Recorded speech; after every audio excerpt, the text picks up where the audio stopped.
We have one person that's on this show that always has questions. Most of y'all don't have questions. You just make observations, but there are a couple of questions I see already. Loud to Zoo.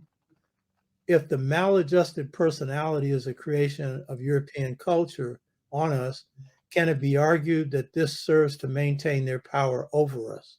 You want to respond to that? Uh, so a maladjusted personality is somebody that's distracted or disenfranchised and fragmented. And that's because they believe what other people say about them.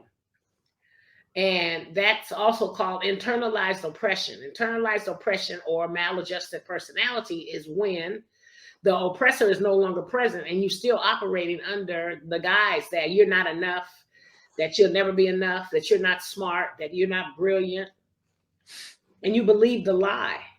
And so long, and then we start taking drugs and alcohol, or we cheat on ourselves, or cheat on our partners, or hurt our children, or our children go to foster care. Those are all what I see as maladjusted personalities, and that comes from wounds, childhood wounds. So if you think about childhood wounds, every time something hurts you, it's that same thing that hurt you in your childhood, and so that's where those maladjusted personality issues have to be healed.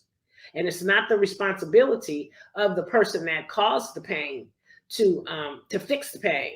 It's your responsibility to look at the pain and make adjustments to the pain. Take the ACEs test, Adverse Childhood Experiences Study, which is found on ACEs Too High, ACES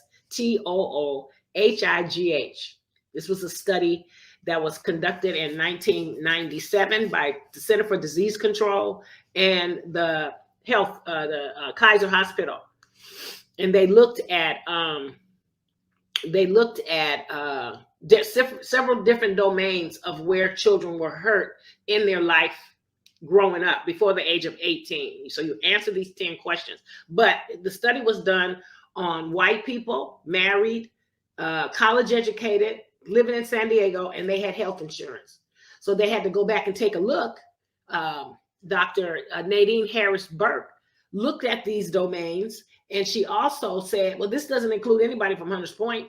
So she did a study that looked at children who are Black, who live in disenfranchised areas.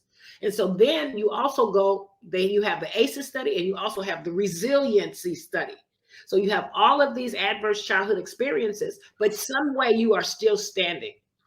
And that's the way that you take away the power that somebody has put over you, and stuff your head down and press you down and say that you're not worthy. You are worthy simply because of what we have all gone through.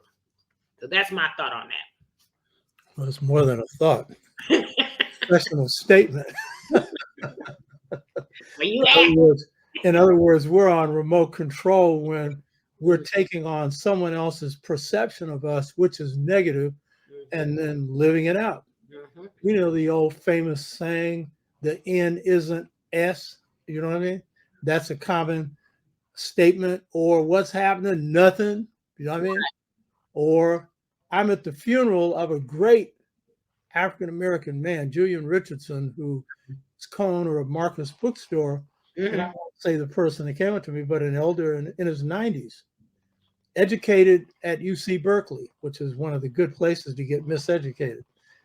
And he comes up to me, and this is a brother who had died, who was passed on all kinds of history and culture. He was like my professor in the community, and his wife, Ray Richardson, was chair of Black Studies at one point. Brilliant people, brilliant family. And he's up here telling me, you know, Black people have never contributed anything to civilization. So that's the ultimate in brainwashing. And this is a guy that I really liked, but I knew that, he was, brainwashed. And so if you have that attitude, how's that going to affect your life? It's going to definitely put you in a bad spot. You're going to maladjusted.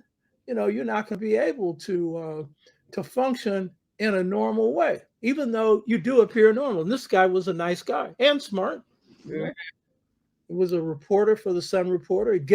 He had owned half of it and gave it to Carlton Goodlett, who was a rich, medical doctor and had a degree, a PhD in psychology. So, it's not your degree, it's your degree of knowledge of self. So yeah, I think that's an important one. But on the other hand, our culture and the culture of African people that our culture is based on and we need a renewal from, that's the basis for correcting the maladjusted personality.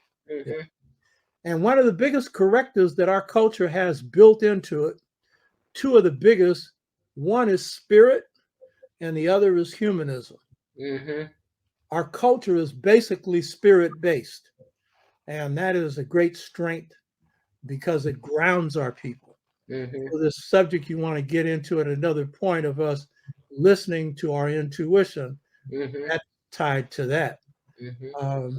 And then this great desire to be helpful to other people, and that is still a very strong part of our culture. That's a correction on the maladjusted personality, which the real one is psychopathic racist personality. Mm-hmm. Which right now, I'm reading a book on genocide and how it's called Kill All the Brutes. It's about how the European went across the planet to wipe everybody out that he could get his hands on. Right? Now, you want to talk about maladjusted, and every part of their worldview was oriented towards that because they saw them as brutes in the way. In the South Pacific, in the Caribbean, among Native Americans, they tried it on us in Africa but couldn't pull it off, but wiped out whole groups of people across the planet. You hear me? You want to talk about maladjusted? It's far worse than that. Right. So we have to free ourselves from any perception that comes from that dehumanization, not on us, them. You want to talk about dehumanized? If you can conceive of a people not being a people, then you are some dehumanized type of being. Mm-hmm. I don't even know if it's proper to call you human. You are, but you're not behaving that way. Mm-hmm. So, good point.